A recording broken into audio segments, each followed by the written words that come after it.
தனு, நம்மள யாரு பிரிக்க நினைச்சாலும் பிரியவே கூடாதுடி. சரிக்கா. என்ன பிரச்சனை வந்தாலும் நம்ம சண்டையே போடக்கூடாதுடி. ஆமாக்கா, சண்டே போடக்கூடாதுக்கா. அக்கா தங்கச்சி பாசனா என்னன்னு இந்த உலகத்துக்கே காட்டணும்டி. ஆமாக்கா, காட்டணுக்கா. வாடி போலாம். ஏய், நீங்க 2 பேரும் இங்கதான் இருக்கீங்களா? வீட்ல ஒரு சிக்கன் பப்ஸ் வச்சிருக்கேன், 2 பேரும் ஆளுக்கு பாதி பாதி சாப்பிடுங்க போங்க. நேதான் ஆளுக்கு பாதி பாதியா? நேத்து இவன் மட்டும் தானே ஒன்றே சாப்பிட்டா, இன்னைக்கு நான் தான் சாப்பிட்டேன். இவளுக்கு தரைய மாட்டேன். எனக்கு தரம சாப்பிடுவியா? நீ என்ன பெரிய இவளா? நான் சாப்பிடுவேன்டி. நீ தரம சாப்பிட்டா வாயை வச்சிருவேன். எது யா வாயா ஓடிப்பியா? உன்னை நான் பண்ணேன்னு பாரு. உன்னை சாவடிக்க விட மாட்டேன். உன்னை சாவடிக்க விட மாட்டேன்.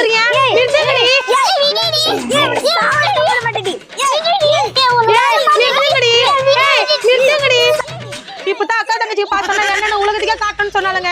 இப்ப நான் ஒரு சிக்கன் பப்ஸ்க்கு போய் இப்படி சண்டை போட்டுக்கிறாளுங்க.